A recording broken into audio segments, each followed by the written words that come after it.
Hello, everyone.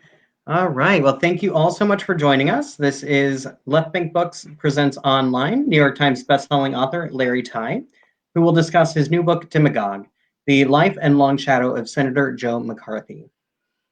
Tonight he will be in conversation with St. Louis NPR's Jason Rosenbaum.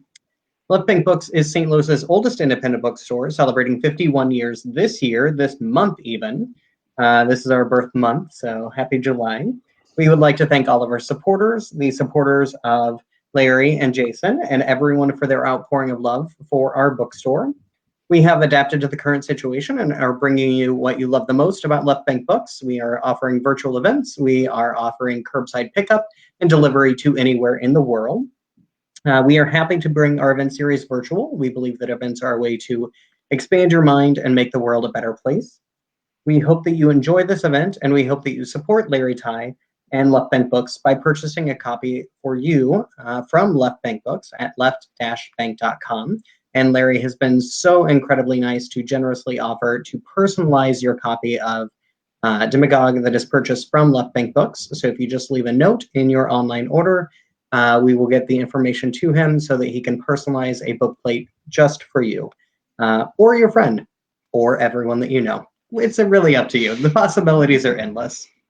And purchasing a copy of Demagogue from Left Bank Books helps us to keep our store open. Obviously, people have been seeing a lot of closures. Left Bank Books has been staying strong, but it really does take your support to be able to keep our bookstore healthy and alive and getting you the thing you love most, books. So I want to thank you all for your support ahead of time. I am Shane Mullen. I am the events host for Left Bank Books. I help produce our hundreds of author events each year with a fantastic team here in St. Louis. We will be taking questions from the audience at the end of the event, so please type your questions as a comment, and be sure to follow Left Bank Books on Facebook to be notified about all of our fantastic virtual events. And now for the main event. The definitive biography of the most dangerous demagogue in American history, based on first ever review of his personal and professional papers, medical and military records, and recently unsealed transcripts of his closed-door congressional hearings. In the long history of the American demagogue, from Huey Long to Donald Trump, never has one man caused so much damage in such a short time as Senator Joseph McCarthy. We still use McCarthyism to stand for outrageous charges of guilt by association, a weapon of polarizing slander. From 1950 to 1954, McCarthy destroyed many careers and even entire lives, whipping the nation into a frenzy of paranoia, accusation, loyalty oaths, and terror. When the public finally turned on him, he came crashing down, dying of alcoholism in 1957. Only now, through bestselling author Larry Tye's exclusive look at the senator's records, can the full story be told. Demagogue is a masterful portrait of a human being capable of immense evil, yet beguiling charm. McCarthy was a tireless worker and a genuine war hero. His ambitions knew few limits. Neither did his socializing, his drinking, nor his gambling. When he finally made it to the Senate, he flailed around in search of an agenda and angered many with his sharp elbows and lack of integrity. Finally, after 3 years, he hit upon anti-communism. By recklessly charging treason against everyone from George Marshall to much of the State Department, he became the most influential and controversial man in America. His chaotic, meteoric rise is a gripping and terrifying object lesson for us all. Yet his equally sudden fall from fame offers reason for hope that, given the rope, most American demagogues eventually hang themselves. John Kerry, the former U.S. Secretary of State, says, Larry Tye's Demagogue nails the defining biography of Joe McCarthy. I grew up a Cold War kid watching it all on television. I thought I knew it all, but Tye makes it real. To understand Donald Trump, you have to understand Joe McCarthy first, and Tye's your guide. And William Cohen, former U.S. Secretary of Defense, says, Tye has written a fabulous, can't-put-down examination of one of the most dangerous politicians in American history. But Demagogue is more than a biography. It's a warning of the peril we are facing. Larry Tye is the best-selling author of Bobby Kennedy and Satchel, as well as Superman, The Father of Spin, Homelands and Rising from the Rails, and co-author with Kitty Dukakis of Shock.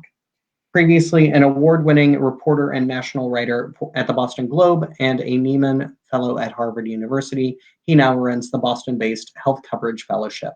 He lives in Massachusetts. And Jason Rosenbaum, who he will be in conversation with tonight, is St. Louis Public Radio's political correspondent. Since becoming a professional journalist in 2006, Rosenbaum has extensively covered local, state, and federal politics for an array of publications, including the Columbia Daily Tribune, the St. Louis Beacon, and Missouri Lawyers Media. Rosenbaum has filed more than 35 feature stories for shows like Morning Edition, All Things Considered, and Marketplace. And he's extensively reported on the aftermath of Michael Brown's shooting death in Ferguson and the fall of Eric Greitens from the Missouri governorship.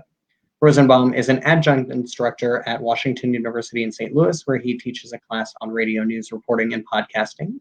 He resides in Richmond Heights with his wife and 2 sons.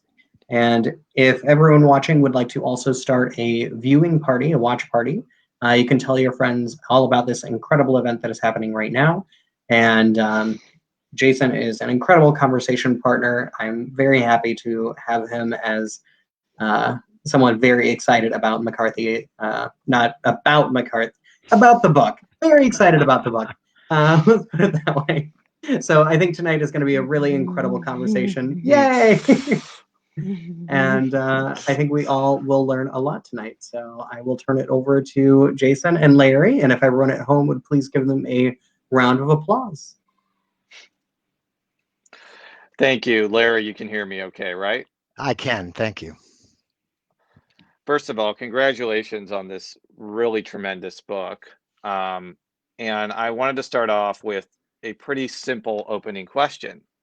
What prompted you to write about Joe McCarthy? So when I was doing my last book, it was biography of Bobby Kennedy. And of the 450 people that I interviewed, there was only one who was truly essential, and that was a woman named Ethel Kennedy, Bobby's widow, and who at the time of Bobby's death was the most popular woman in America. And she said something to me about Joe McCarthy that I couldn't get out of my head. She said that Joe McCarthy might have been a monster to much of America, but to the Kennedys, he was just plain good fun. And the idea of Joe McCarthy and good fun was so counterintuitive that I knew there must be more to his story than the monster half that we all knew about, and I was intrigued to try to find out about it. That's one of the interesting things that I discovered from your book. There are a lot of people that really do find McCarthy in private to be like a really charming person. You mentioned in the book about how he seemed like he was pretty religious, but didn't really outwardly show it, but then had all of these other qualities that were really unsavory, like his propensity to lie all the time, just kind of his flailing when he was, taking control of the Senate committee that was looking after communism. Why was there such like this dual perception of him based off all the source material that you found? So I think he was the archetypal demagogue in American history. And like every demagogue, he had an extraordinary ability to zero in on real fears that American had at the time. And those fears were the fear of the Soviet Empire, the fear that shortly before he launched his crusade, that America had watched China go from nationalist China to red China. We had recently seen the atomic spies, the Rosenbergs, captured and tried and convicted. We were about to do something that I'm not sure listeners will believe unless they live through it. We were about to do something called duck and cover. And that was where every school kid in America was taught that if an atomic bomb exploded in their area, they should just put their hands over their head and duck under their desk, and that would protect them. And this was an era where there was profound fear. And McCarthy was incredibly smart at tapping into that fear. The problem was he tapped into it to offer solutions that weren't real solutions. So he was captivating. He was charismatic. He was the kind of guy that if he were around today, I would have loved to have gone out for a beer with at night. I just wouldn't have wanted to be one of his targets during the day because he was vicious when he was going after you, but he figured that everybody understood that that was just a game. And so at the end of the day, you would accept the terms of the game, you'd go out and have a beer with him, and you could all laugh it away. There have been a lot of biographies about Joseph McCarthy over the year, but I think one of the reasons this is such a groundbreaking one is the source material. And I wanted you to talk a little bit about how you came to some of the documentation and documents that I don't think any Joseph McCarthy biographer has ever found before. So shortly after McCarthy died 60 years ago, his widow left all of his personal and professional papers to his alma mater, Marquette University in Milwaukee, and left it with a provision that those papers would become public when one of two things happened. Either when their infant daughter died, and she is younger than me and probably healthier than me, and for or when she said those papers would open up. And for 60 years, biographers have been asking her to open up the papers. And to my shock, exactly 1 week after I told my publisher and told my wife that we were not going to get access to the papers, I got an email from the wonderful archivist at Marquette saying, the family has decided that you should be able to have a look at the papers. And Jason, if you knew me well enough, you would know it wasn't because I was charming. And the question is why she said yes, and I'm not sure to this day why. It may have been that I was such a pain in the neck that the only way to get rid of me was to finally say yes. It may have been that I had as my the somebody who was arguing my case with the daughter was the daughter of Joe McCarthy's best friend, a journalist named Greta Van Susteren. And she was arguing Mm. my case. I was being a pain in the neck. The McCarthy family finally decided to say yes. And they said yes in a very strange way. They said, yes, you can look at them. We're going to turn the key and unlock these papers. But the day you get done with them, they go back under lock and key. So you have a look, but it's an exclusive look. And that might not have meant much if I had looked at those papers and they didn't have much in there. But it turns out they had everything from his real-time war records, war diaries, handwritten during World War II, to his love letters, to files marked top secret that were leaked to him by the FBI and the CIA. It had all the papers that a biographer dreams about to get a sense of what was better than we thought and what was worse than we thought about a controversial public figure like Joe McCarthy. And if those weren't good enough, the thing that shocked me the most was one day my wife and I were out for a walk early in the morning with our dog, and we saw at the head of our driveway an enormous brown box. And that box was another trove of papers that I've been asking for 2 years and that the government almost never releases. Those were McCarthy's medical records from Bethesda Naval Hospital, which showed the addictions he had. They showed the real cause of death, which turned out not to be the cause of death in the coroner's report. And they gave us another inside look at what this guy's life and his perishing at the young age of 48 was really all about. One of the things that I really like about this book, and I almost majored in history, so maybe it's just because I kind of look at history and historical biographies differently. But when you like are taught history like in high school, there are some kind of assumptions that are told to you as a kid that you later find out are true. The classic one is that William Howard Taft got stuck in a bathtub because he was enormously fat. And if Yeah. you actually like go to the Taft Museum, they'll say like that never happened. That's a total apocryphal. And with Joe McCarthy, this has happened a ton. Like there was an assumption that he went after gay people because he was secretly gay. There was the assumption that he didn't actually uncover any communists. There was also the assumption that like journalists like Edward R. Murrow went like really gung ho against him. And I think that you try to establish that while there's some elements of truth to some of those things, some of those other assumptions are completely wrong.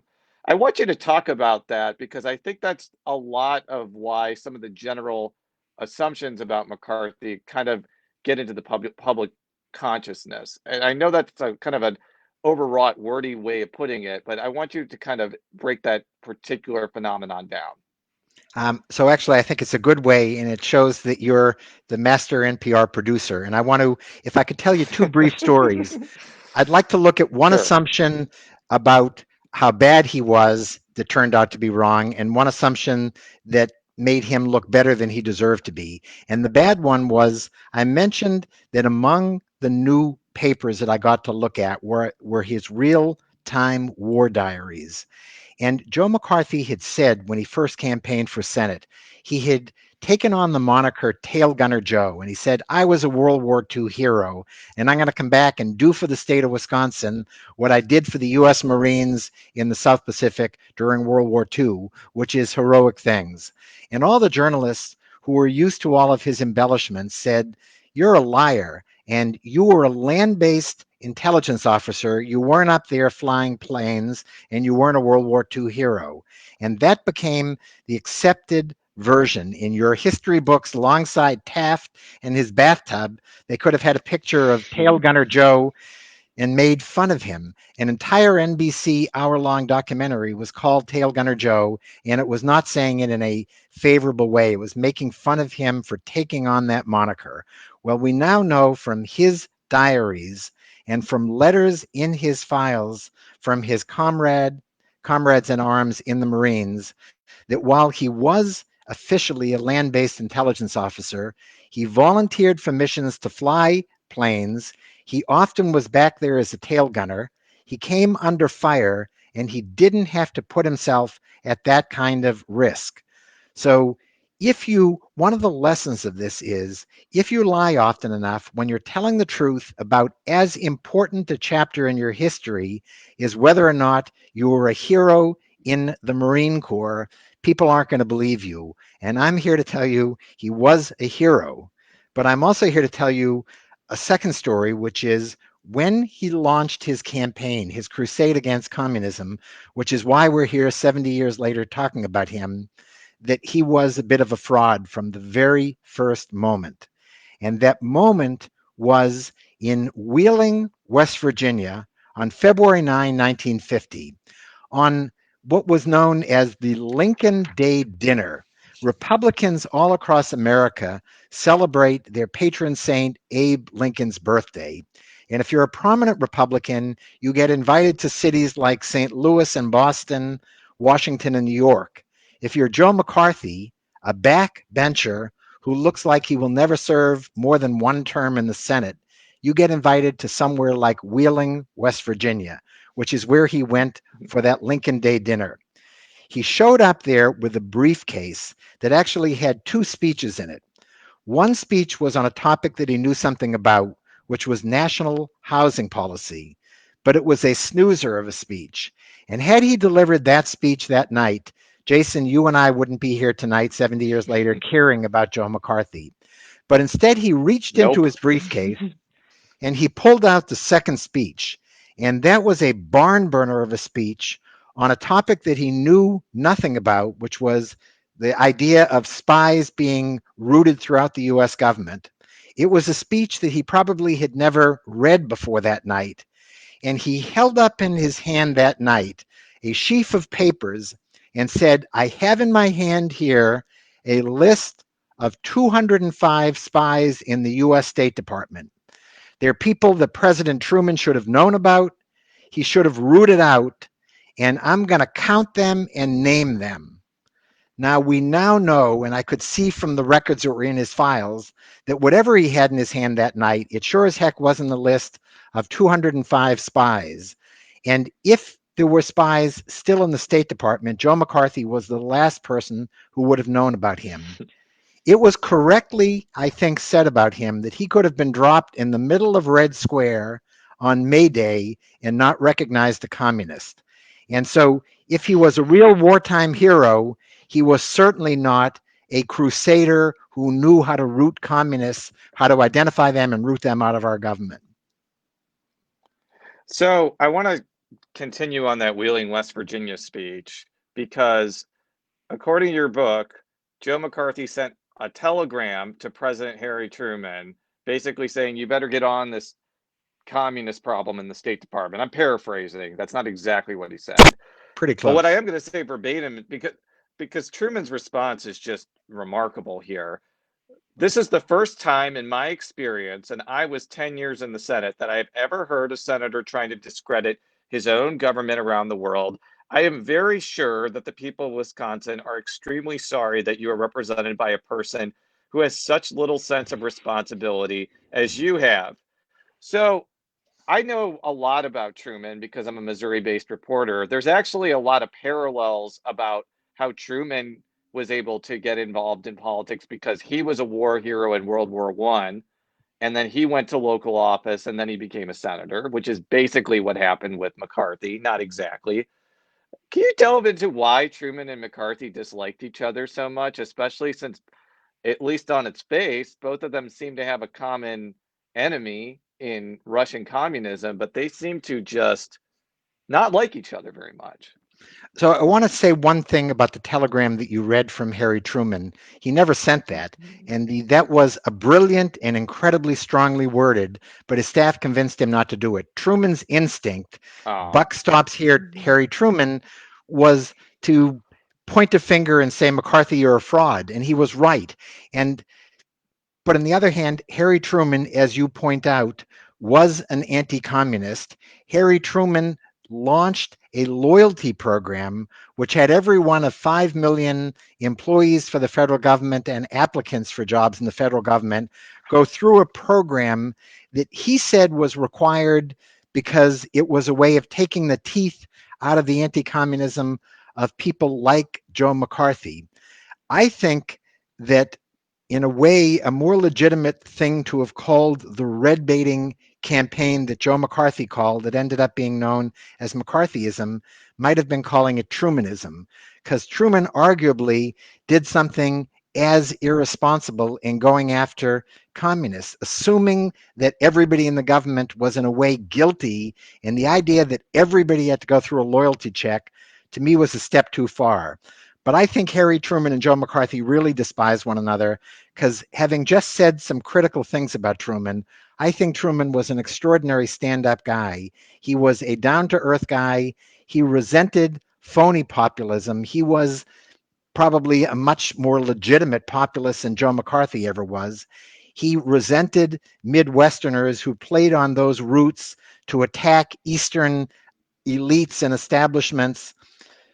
Truman, everything about Joe McCarthy's holding up in his hand a set of lies, a phony document like that, just went against every instinct of Harry Truman. And yet he was not as good of a showman as Joe McCarthy. And I think Joe McCarthy got the better of Harry Truman. And one of the things Dwight Eisenhower, Truman's successor, said as soon as he got into office, he said, I'm not going to make the mistakes that Harry Truman made by taking on McCarthy head on, because that didn't work. And on the one hand, he was right that it didn't work. And on the other hand, and I know he's from not far away from you, Dwight Eisenhower. I think that Eisenhower, our war hero president, who was right about so many things, was a coward in terms of the way he dealt with Joe McCarthy. And it's not just me who thought so. It was Dwight Eisenhower's brother, Milton Eisenhower, who pushed Dwight to take on McCarthy from day one, and Eisenhower wouldn't agree to do it. well, let's talk about the inauthenticity. I'm sorry. Let's talk about the inauthenticness of McCarthy's ideology, because one of the things that you detail is kind of this cipher-like way of moving from issue to issue. Like, for example, he started off as a New Deal Democrat and then had to kind of hide that when he ran as for a judgeship in a very Republican state. You kind of alluded to that he didn't really seem to make communism or anti-communism a big part of his early Senate career. It was more about like housing or, even pleasing some of his either constituents or campaign donors. Um, how why do you think he didn't have, why do you think was the root of the fact that he didn't have like a really core ideology? Was it just that he was trying to basically play up to things that were seemingly popular, or was it that he just wanted to obtain power and it didn't really matter how he did it? So the answer is yes and yes. I think that, like any demagogue, power was a goal in and of itself. You didn't need to have not only strong positions on issues, you didn't need to have strong positions on ethics. That what defined him from his first race for an office, which was as class president of uh, his law school class at Marquette University, to his last campaign for Senate, was the willingness to do anything. And I want to reemphasize the term anything to get power. He was an opportunist. When he first ran for that law school presidency of his class at Marquette, he made a deal with his chief opponent, a very nice guy named Charlie Curran. And the deal was that, like gentlemen, they would both vote for the other one, and each stuck to their guns in the first round, which ended up in a dead tie. In the face off, McCarthy won by 2 votes, his vote and Charlie Curran's vote. And when Curran was outraged and said, "How could you do that?" he said, "Look, I was telling everybody to vote for the best man, and I decided I had to do that myself. You wouldn't want me to have done anything else." And that was a sign that Joe McCarthy, even when he tried in that first instance to vote for his opponent, he could only last that way for so long. That is what demagogues do. And Joe McCarthy did that so well. It wasn't that he wanted to get power because he had a program that he wanted to implement. He wanted to get power because he wanted to get power. Mhm. You know, obviously, for people that have followed the McCarthy story from beginning to end, his downfall was when he tried to take down the military. And what you point out in your book is even though he was in the military, and I'm very eager to join the military, probably to, bolster his political career, he seemed to have like a real disillusionment with a lot of what the military stood for, both especially once he became even before he started, his crusade against communism. Uh, what do you think was behind this disillusionment and detestment for the military that kind of came out in the mid 1950s? So I think it was not the military per se, it was military brass that he disliked.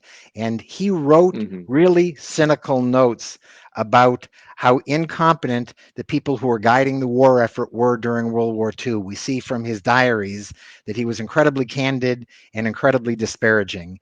And I think it's part of his anti elitism generally. He had no use for his fellow senators, he had no use for the presidents that he served under, and he definitely had no use for the generals and for um, the other leading officers in the military.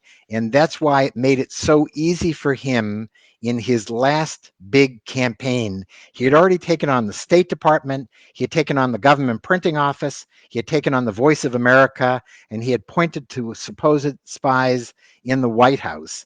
And his last campaign was saying that he was trying to root out nests of Soviet moles in the Army, and not just anywhere in the Army, but at a critical command and control center for all the units of the armed services at Fort Monmouth, New Jersey. And what he learned there, and we can talk about this if you'd like to, was that there was one enemy that was too big to bully, and that was the armed services. And I think we're seeing that today in one of many replays of McCarthy in our current politics. Well, let's talk about our current politics a little before we go backwards, because in the introduction of your book, you have a connection between people like Joe McCarthy, Huey Long, and Donald Trump. And I want you to kind of elaborate on that because some of the parallels may be obvious, but maybe there's some more subtle things that you just mentioned. For example, some military people pushing back against the president or former military people in the case of James Mattis, um, that may mirror both Trump and McCarthy. So I want you to kind of elaborate on that point. So I'd like to elaborate, and rather than naming Trump by name, I'm going to tell you some things about Mhm. demagogues, and listeners can decide whether this fits Donald Trump or not. That I think that in lieu of solutions, I think what demagogues generally do is they point fingers.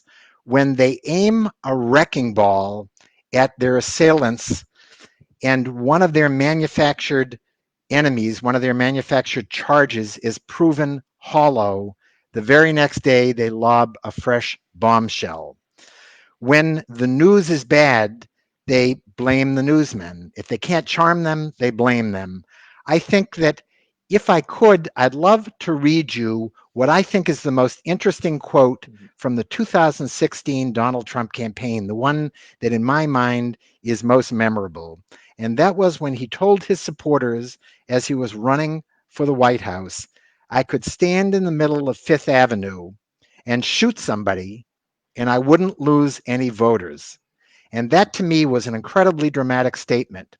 Exactly 62 years before, the famous polling pioneer George Gallup said this about Joe McCarthy's supporters. He said, even if it were known that McCarthy had killed 5 innocent children, they probably would still go along with him. And making a connection between Donald Trump and Joe McCarthy isn't just a matter of an author trying to sell books. There is a flesh and blood through line in the name of Roy Cohn.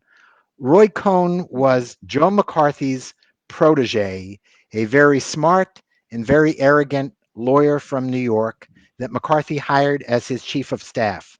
He learned everything McCarthy had to teach. He reinforced every one of McCarthy's worst instincts. And exactly half a century later, the same Roy Cohn, who's no longer a young guy, is Donald Trump's tutor. When Trump was getting started in the cutthroat world of New York real estate, his father, Fred Trump, and Donald himself decided he needed a tutor. They hire Roy Cohn, who passes on every one of Joe McCarthy's messages, and Trump does everything that Cohn tells him to in real estate and then in politics. Every time as president that the president has gotten into trouble, he says, I sure wish I had Roy Cohn at my side today. And I think what he's really saying is, I sure wish I had Joe McCarthy at my side, but that would be too controversial. So instead, he says Roy Cohn. Well, eventually McCarthy did fall from public esteem to the point where he overstepped, as I mentioned, with the military, and he got censured.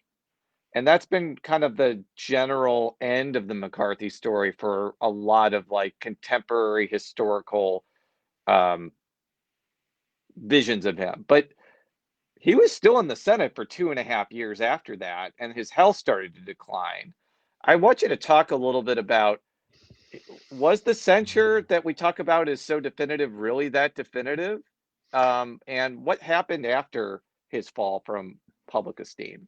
Great. So if I could start for just a second at the beginning of 1954, this is when the process Mhm. that you were talking about, the famous Army McCarthy hearings start. Joe McCarthy at that point, George Gallup tells us, had exactly 50% of the public that thought he was doing a great job, which made him the second most popular figure in America, trailing only Ike. By the end of the Army McCarthy hearings, when he had been on television every day for months and millions of Americans had tuned in, they saw him no longer as their champion. They saw him as the town bully that he looked like. So 50% at the start of the hearings, 34% popularity by the end of the hearings. That gave his fellow senators and gave Eisenhower the backbone to take him on. From August, when the hearings are over, to December, they have a chance to consider what they're going to do, and they decide in December to condemn him, to essentially censure him, a very rare thing. It had been done 6 or 7 times in the history of the Republic. So you ask whether that was the end of McCarthy, and you rightfully point out that he lives from the end of 54 to the middle of 1957. We know that he had lost most of his friends in the Senate. We know that his legions of supporters across the country had gone away. What we only now know, because of these medical records, because of all the treatment he was getting at Bethesda Naval Hospital, that he was drinking himself to death. He was drinking about a fifth of whiskey a day. He was eating away at his liver and at his whole psyche. And we know now that what he died of was not the acute hepatitis that the coroner told us. Nice background. I like the.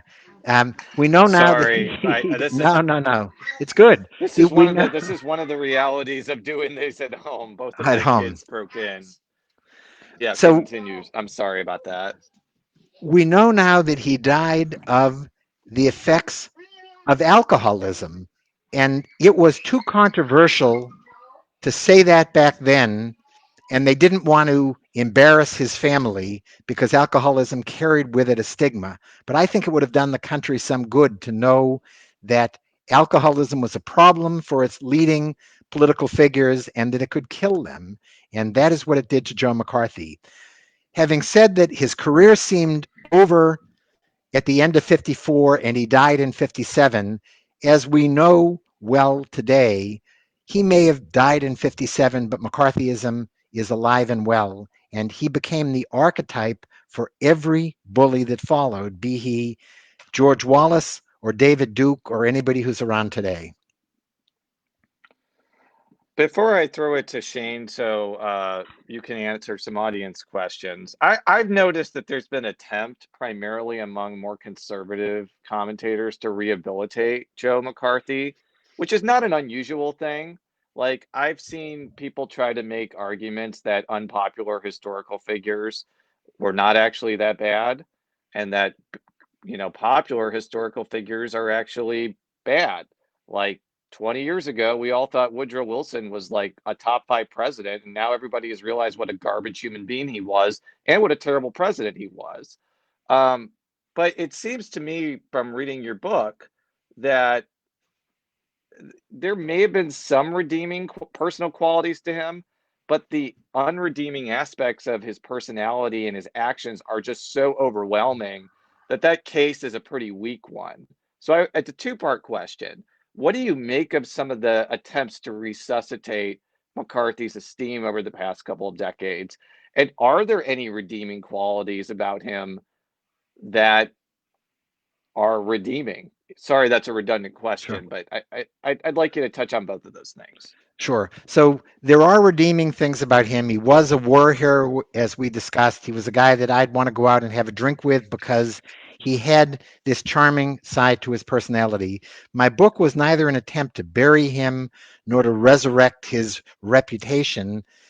Anybody who, and you are entirely right, that a lot of conservative politics in America is about redeeming figures that they say liberals unfairly buried. And I can't speak to anybody other than Joe McCarthy, but I can tell you nobody who is trying to redeem his reputation has read the papers that I did and seen the evidence there because it just isn't there. And much as he had these charming sides, he was even more sinister than we thought he was and more cynical. And it just doesn't wash. All right, Shane, do we have any audience questions yet? All right. Hi. So we don't have any audience questions yet, but if you are watching and would like to ask a question, now is the time. I, sorry, I do have some questions, though, of my own.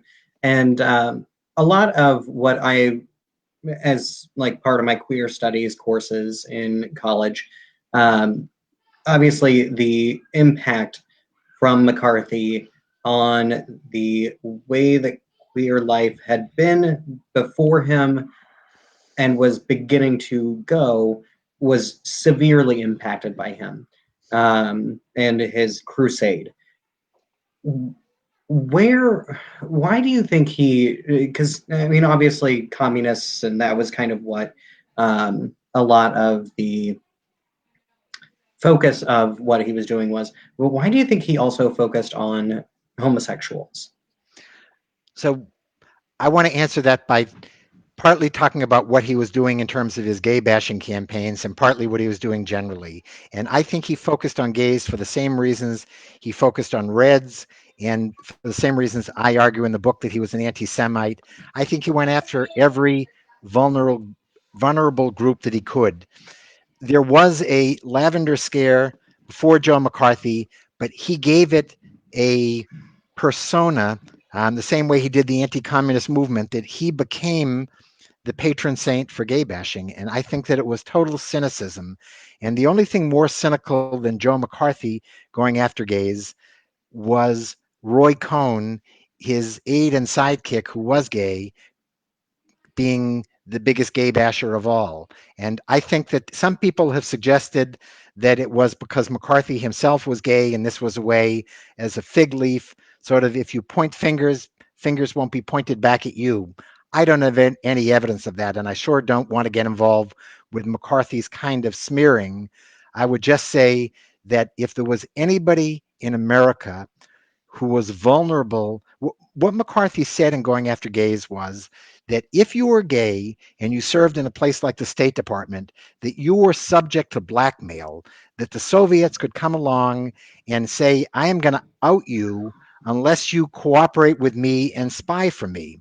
And if there was anybody in America back then who was subject to that kind of blackmail, it was Joe McCarthy, who was a gambler, who was um, the had all kinds of charges leveled against him, that he did things today that the Me Too movement would have a field day with, that he was a liar. He had more things that anybody who knew his real record could blackmail him with.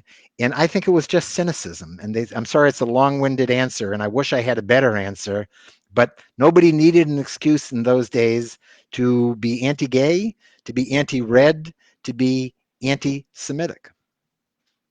And were people, I guess what I don't understand about the scope of his investigations, was it focused primarily on Washington, D.C., or did it kind of affect the entire, all government workers across the states? Um, so it affected government workers all over. He was an equal opportunity slanderer, and anybody was subject to it. And so you're a wonderful moderator, and I don't want to tell you how to do your job, but I see a really interesting question that Oh, just yeah, popped up from somebody with a personal story here that I'd love to. Would you be kind sure. enough to Yeah, read that in the? absolutely. So Judy asks, Larry Tye, thank you. Read the book. It's great. I'm the daughter of an HUAC victim, albeit an unlucky one, albeit an ultimately lucky one. Might you talk a bit more about A, the role of the press in McCarthy's ascendance, and B, the continuation of McCarthyism under other, presumably more proper auspices, clear through to the end of the 50s? Yes. So can I just tell for anybody who is too young to know what HUAC, HUAC is, it's the House Un-American Activities Committee. And exactly 12 years before McCarthy launched his crusade in 1950, the chair of the House Un-American Activities Committee and his members were there doing similar red baiting and commie hunting.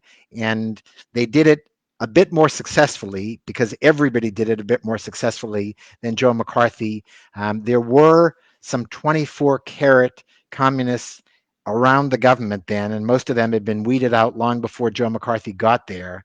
But I'm impressed that one of the HUAC victims describes themselves as lucky, and I hope that your father or your mother, whoever was the HUAC victim, survived well, because so many of the targets of the House Un-American Activities Committee and Joe McCarthy did things ranging from watching their careers and their families destroyed to actually taking their own lives. And so anybody who can call themselves successful and lucky is a good thing. In terms of the role of the press, I'd love to talk about that. I'm a lifelong journalist, and it disturbs the heck out of me what Joe McCarthy did in exploiting the press. He chose for his first speech on communism Wheeling, West Virginia, for a reason that I think says a lot about his approach to the press. He understood that if he waved around a bunch of papers and said, I've got all these spies in the State Department, and he did that in Washington instead of Wheeling, West Virginia, there would have been reporters who that very night would have known who to call at the State Department and get comment. But if you're doing it at Wheeling, West Virginia, and the only two reporters who were there are a reporter for the Wheeling Intelligencer newspaper and a reporter for the Associated Press, they're not going to know who to call. They're not going to, at a dinner speech, have time to call them. McCarthy knew the rules that the press lived and died by, including their deadlines, and he turned those around to exploit the press in ensuring that his story would make page one and the story with feedback from his targets, their response, would not be in the paper till the following day, and it would be on page 24. He charmed the press when he could do that and attacked them when that didn't work. The reporter in those days who most went after Joe McCarthy suffered tremendously for it. It was the most popular columnist in America, a guy named Drew Pearson. And one night, McCarthy at a fancy supper club in Washington ran into Drew Pearson in the men's cloakroom. He started slapping Pearson around. If a famous Quaker peacemaker named Richard Nixon hadn't stepped in between the two of them, he would have beaten him to a pulp. But that wasn't enough. The next week, McCarthy took to the Senate floor and made clear that he was going to go after Pearson's chief sponsor. Pearson had a very famous radio show. The chief sponsor was a company called Adam Hats, and McCarthy told all of his supporters to boycott Adam Hats until they withdrew their support from McCarthy. And they did that. He lost his sponsor, and he sent a chilling message to the entire press corps. And so the question is, the other half of Judy's question was, is the continuation of McCarthyism under other names continuing through to the end of the 1950s? And the answer is yes. And is it continuing through to today? And the answer is yes. Before I ask Julie's question, I want Judy posted another comment saying, my father, fired from his news writing job for taking the Fifth Amendment before the HUAC, became a freelance photographer. His big break was life. Henry Luce didn't care about the blacklist, let his editors hire the best talent money could buy. I think I gave you a book of Ted Holenbaum's photos at a conference some years back. I'm a friend of Dirk Van Sustren's and his wife, Maria Lisa Calta, whom I'm sure you know. So that's the continuation of the story. This is a wonderful old home reunion, and I just want to make one comment about that. So Judy is entirely right about Henry Luce in his early days. Henry Luce ended up backing off from McCarthy because McCarthy again went after him with the vengeance. Luce was one of the only people in the early days to have the courage and stand up and call him a fraud, and anybody who did that paid a price for it. And history tells us in its very simplified version of events, and in a very famous film called Good Night and Good Luck, that the guy who was the McCarthy slayer was a famous journalist named Edward R. Murrow. And that simply isn't true. Murrow came along, as he admitted himself, very late to the game. It wasn't until 53 and 54 that he went after McCarthy. And it was people like Judy's father and like Drew Pearson who were the real heroes who did it and paid the price for doing that early in their careers. And I wish that we got the story better for history, because lots of people who don't need the extra lionization got it, and the ones who deserved the credit for standing up to Joe McCarthy didn't get it where they ought to have. So Julie asks, can you talk about the testimony of Joseph Welch? And thanks. Yes. So thank you, Julia. And Joe Welch was a leprechaun-like lawyer who came from the Midwest, who ended up in Boston, and who represented the Army as a special counsel during the Army McCarthy hearings. And he uttered what might be the most famous words ever uttered by a lawyer anywhere in America. And they were in the middle of the Army McCarthy hearings when McCarthy had attacked Welch's young legal associate. Joe Welch stands up and says, "Have you no sense of decency, sir? At long last, have you no decency?" And that was a question, on the one hand, that much of America wanted to ask by the midpoint in the hearings. On the other hand, the only thing that Joe Welch was better at than being a lawyer was being an actor. And he was ready to ask that question, whether it was his young associate who was attacked or any time McCarthy gave him an opening. And he, he asked it with great drama. The world has credited him with bringing down Joe McCarthy. I think, as I said earlier, the thing that brought down Joe McCarthy was that America, and not Joe Welch, was by that point disillusioned with this town bully. And in the end, and this is what gives me great faith, and this is why my book is not a bad news book, it's a good news story. In the end, given the rope, demagogues throughout our history have hung themselves. In the end, given the time, America rediscovers its better nature and recognizes and calls out the bullies among us. All right. Jason, would you like to ask another question? Yeah, you kind of touched upon the press a little bit, and I'm really glad that that question was asked because that was one of my questions as well. It seemed throughout your book that the press seemed to have a real hard time getting like basic facts right about things that McCarthy said or his background. And was that just sort of a product of the time that rigorous fact checking just wasn't as seen as an ideal in journalism back then? Or was it just that people gave journalists information, they ran with it, and that was just sort of the thing to do? Because I saw it kind of on both sides. Like there would be something that McCarthy would say to a reporter and they would run with it. And then there'd be like adversaries would say something. Can you touch on that phenomenon a little bit? Sure. So I think on the one hand that the press has life is a whole lot easier in terms of fact checking today when you have an internet at your disposal and you have electronic archives from newspapers. You can check what somebody said yesterday and whether it jives with what they said today. And so on the one hand, that's giving the press an out. On the other hand, the press yesterday and the press today too often accept the hand-fed scoops that they have. Every reporter wants to be on page one or wants to be the lead story on that night's NPR news report. And we too often accept at face value without doing the hard fact checking, especially if we've got a great source who's leaking us this stuff. So yes, the press didn't work as hard as it ought to. Yes, the press had a tough job. Yes, the press was intimidated by Joe McCarthy. And yes, in the end, the press exposed him as the fraud that he was. And I want to make a shameless pitch right now, which is since Jason is here, and I think the press is our best safeguard against bullies.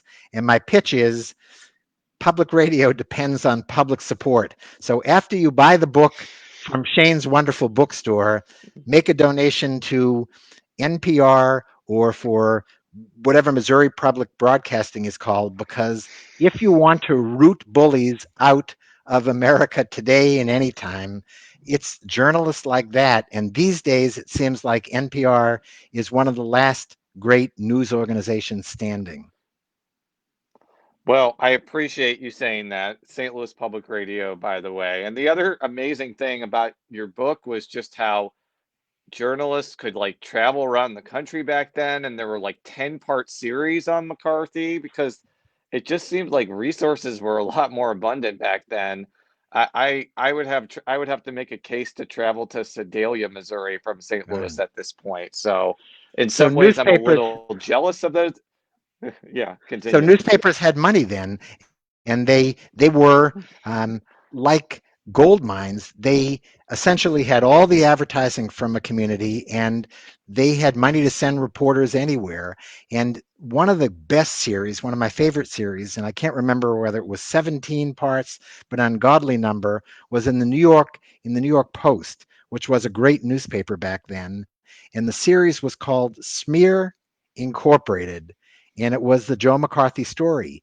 And if people had just looked at what they were saying about McCarthy, then they would have gotten the story right and he would have been deposed a couple of years earlier.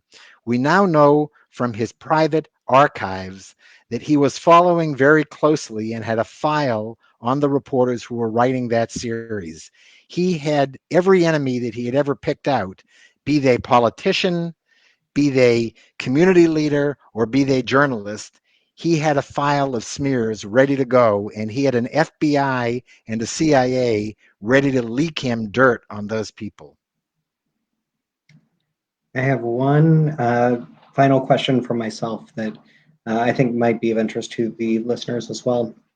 So, in the beginning of the event, you mentioned that we are 70 years on, and that kind of the interest in Joe McCarthy has been resurgent, like it has been increasing.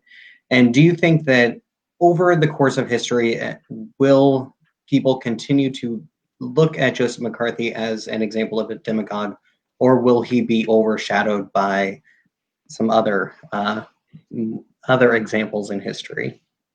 So I think if people, this is not just because I hope people continue buying my book, but I think Joe McCarthy was the archetype. Donald Trump was in a more powerful position, but he was clearly not the originator of all of his tactics. And I think we often want to go back, I hope, to the original source. And we could say the original source was in the days of our founding fathers, but Joe McCarthy was the one who best took all the lessons of the Huey Longs before him and translated them into something that was a powerful enough model that Donald Trump and whoever the demagogue is of tomorrow, I think will continue to go back to the original source, no matter how many people there have been in the intervening years. All right. Well, I want to thank you so much for doing this event. Jason, thank you so much for you and your listeners at NPR. We are big supporters of St. Louis NPR and happy to have you working on this event with us. Larry, thank you so much for joining us this evening. I cannot wait to pick up your book and dive in. I think that you have presented this incredible story and have an incredible way of telling the story. So thank you so much for your time this evening.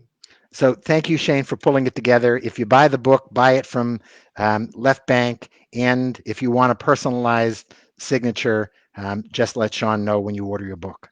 Yeah, just leave a comment when you place the order as one of those things that you have to fill out. So leave a comment saying, I would like a personalized book plate, and I will let Larry know, and we will get you a book plate for your book. And thank you.